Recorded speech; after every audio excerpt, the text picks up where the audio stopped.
Kumusta mga kasaliksik? Sa bawat lambat na inihahagis ng mga mangingisda sa dagat ay may kasamang tanong. Ano kaya ang maaaring umahon mula sa kailaliman? Hindi lahat ng huli ay basta isda lang, dahil may ilan na tila isinumpang nilalang o kwento ng alamat na bumangon.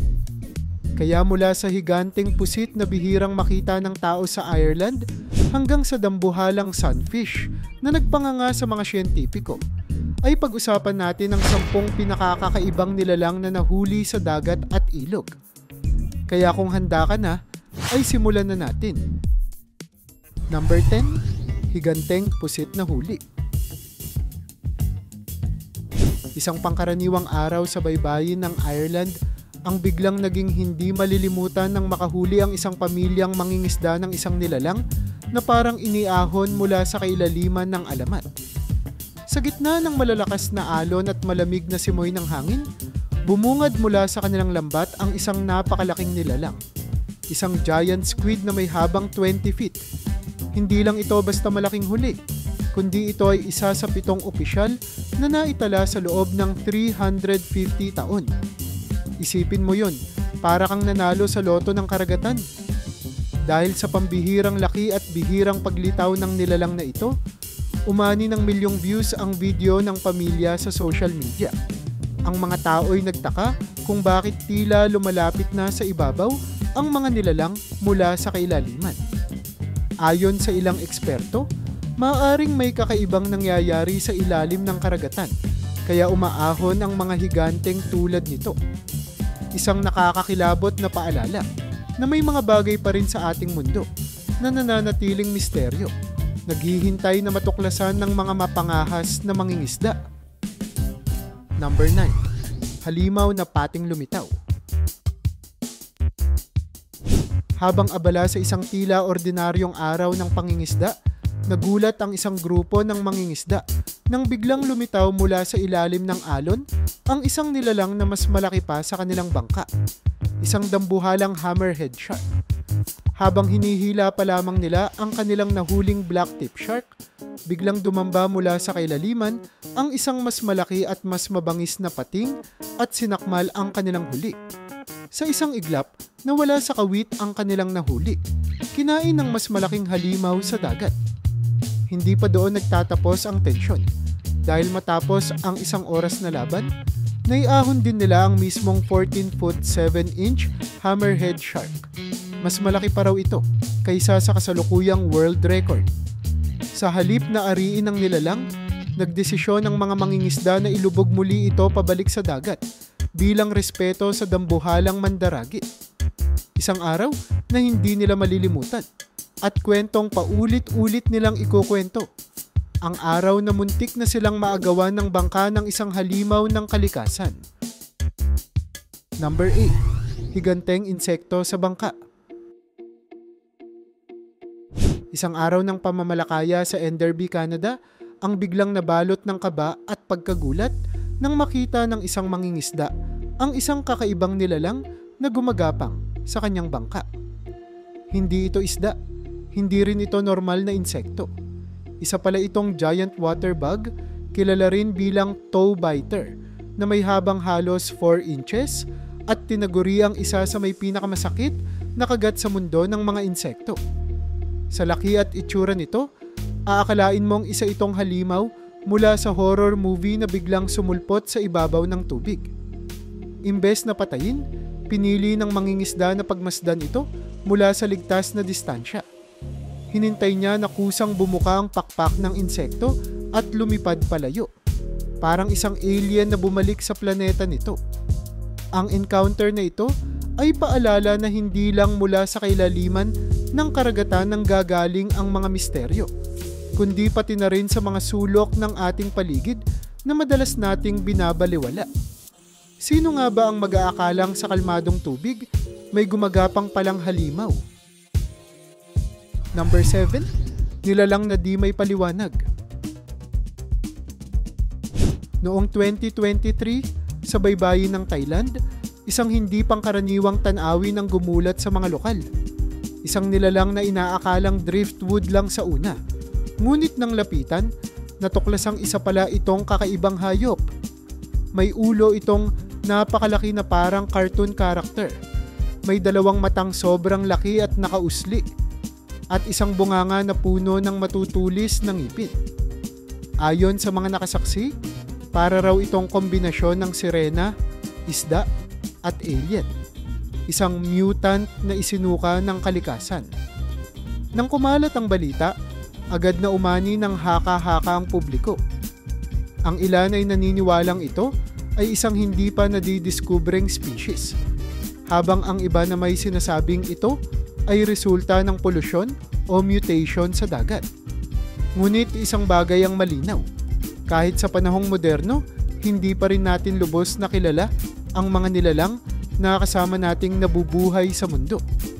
Sa isang iglap, ang isang tahimik na araw sa dalampasigan ay naging araw ng pagkakatuklas ng isa sa pinakakakaibang hayop sa karagatan. Number 6. Isdang mukhang elepante.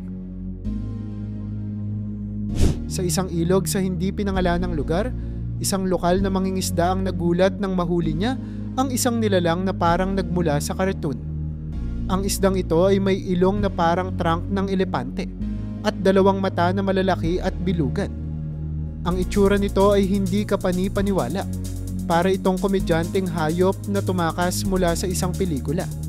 Dahil sa sobrang pagkaaliw at gulat, hindi na siya nagdalawang isip na iuwi ito para ipakita sa lahat ng tao sa kanilang lugar. Agad na kumalat sa social media ang litrato ng kakaibang huli. Marami ang nagkomento. Ang ilan ay nagsasabing baka ito ay isang bagong species, habang ang iba'y naniniwala na ito ay isang mutasyon o isdang galing pa sa malalim na bahagi ng dagat. Ngunit para sa mangingisda, ito ay isang mahiwagang regalo ng kalikasan. Isang patunay na sa mga ilog at lawa, may mga nilalang pa rin tayong hindi pa lubos na nauunawaan. Totoo ngang sa isang simpleng lambat, pwedeng sumabit ang isang kwento ng kababalaghan. Number 5. Higanteng butete sa lupa. Isang pamilya sa pantalan ang nakakita ng isang bagay na tila imposibleng nandun sa lupa. Isang pufferfish na napakalaki, parang bola na tinusukan ng libo-libong karayom. Ang itsura nito ay kakaiba. Malasungay na tinik, dalawang matang malalaki, at isang katawan na tila nagtataka kung paano siya napunta sa tuyong lupa. Sa laki nito, parang sinadyang isuka ng dagat para sa mga lokal na makakita ng isang sea monster sa aktwal na buhay. Ang video ng insidenteng ito ay mabilis na nag-viral. Maraming netizen ang nagtaka. Paanong napunta ang isda sa lupa? At gaano pa kaya kalalaki ang mga nilalang na tulad nito sa kailaliman? Ang mga ganitong tagpo ay hindi lamang nakakagulat, kundi nagsisilbing paalala na kahit ang mga karaniwang hayop gaya ng pufferfish ay may kakayahang magbago sa sukat at anyo, lalo na kapag kinailangan nilang ipagtanggol ang kanilang sarili. Isa itong kakaibang tagpo na nagpapatunay na ang kalikasan ay puno ng sorpresa. Number 4. Isdang bunggo ang muka. Sa isang payapang araw sa tabing ilog, nagulat ang ilang mandaragat nang mapansin nila ang isang kakaibang nilalang na lumalangoy sa mababaw na bahagi ng tubig. Sa unang tingin ay isa lamang itong karaniwang isda, hanggang sa mapansin nila ang kakaibang anyo ng ulo nito. Ang ulo ng isda ay kahawig ng isang bungo, parang isang nakabaligtad na skull na may malalalim na uka at tila mga mata ng multo. Ang kanyang katawan ay may buntot at palikpik gaya ng ibang isda, pero ang ulo, isang bagay na hindi pa nila kailanman nakita. Nagkaroon ng samut-saring espekulasyon. Ang iba ay nagsabing maaaring ito ay isang bagong uri ng octopus, habang ang ilan ay sinabing isa itong mutasyon na dulot ng polusyon sa ilog. Sa kabila ng takot at gulat, hindi rin maitatangging ito ay isang bihirang karanasan. Sa bawat agos ng ilog ay may kwento, at sa pagkakataong ito, isa sa mga kwento ay may muka o dapat bang sabihing bungo na hindi malilimutan ng mga nakasaksi. Number 3. kakaibang puti na halibut. Sa gitna ng kanyang masaganang araw sa laot, isang mangingisda ang nakatanggap ng tila espesyal na regalo mula sa dagat. Isang white halibut na hindi katulad ng dati niyang nahuhuli. Hindi lang basta maputi, ang isda ay may bahagi ng balat na brown. Animoy lumalabas ang laman loob nito. At ang pinakamapansin-pansin, ang dalawang mata nitong malalaki at tila lumuwa mula sa ulo. Parang nakikipagtitigan sa iyo habang sinusuri mo ito. Hindi mapigilan ng mangingisda ang mapangiti sa kakaibang anyo ng kanyang huli. Ang ganitong klaseng halibut ay napakabihira at agad na naging sentro ng atensyon sa kanilang lugar. Ang ilan ay nagsabing ito'y senyales ng pagbabago sa kalikasan, habang ang iba na may tinawag itong isdang multo. Isa lamang ang malinaw, ang dagat ay hindi nauubusan ng sorpresa. Sa bawat lambat na ihahagis, maaaring hindi lang isda ang iyong mahuli, kundi isang alamat na nabubuhay. Number 2. Halimaw na pating sa Bahamas. Isang grupo ng mangingisda ang nagulat sa isang hindi inaasahang panauhin habang sila'y nagbabottom fishing sa karagatan ng Bahamas. Isang dambuhalang tiger shark na may habang 14 feet at tinatayang may bigat na 1,000 pounds. Habang hinihila nila ang isang reef shark, biglang lumitaw ang mas malaking mandaragit at pinahirapan sila sa isang mabangis na labanan. Para silang nasa gitna ng isang pelikulang Jaws, ngunit ito ay totoong buhay na kaganapan. Matapos ang nakakakabang ilang oras, naiahon nila ang dambuhalang nilalang malapit sa kanilang bangka. Sa halip na patayin ito, pinili nilang pakawalan ito pabalik sa dagat bilang respeto sa laki at lakas ng hayop. Ang karanasang ito ay hindi lang basta kwento ng pangingisda. Ito ay kwento ng pagharap sa isang tunay na halimaw ng kalikasan at pagpili ng habag sa halip na kasakiman. Sa araw na iyon, tunay silang humarap sa harap ng isang Bahamas behemoth. Number 1. Higanteng sunfish na huli. Sa gitna ng karagatan, isang pangkaraniwang araw ng trabaho ng mga marine biologist ang biglang naging pambihirang karanasan. Isang tawag mula sa isang tuna fishing boat ang nagpaalarma sa kanila. May nahuli raw silang nilalang na hindi nila kayang kilalanin. Pagdating nila sa lugar, tumambad sa kanila ang isang napakalaking sunfish na may habang 3.2 meters at lapad na 2.9 meters. Sa sobrang bigat nito, halos mabasag ang 1,000 kilo na timbangan na ginamit. Agad nila itong inilagay sa isang underwater chamber na nakakabit sa bangka, habang kumuha ng DNA samples at sinukat ang bawat bahagi ng katawan nito.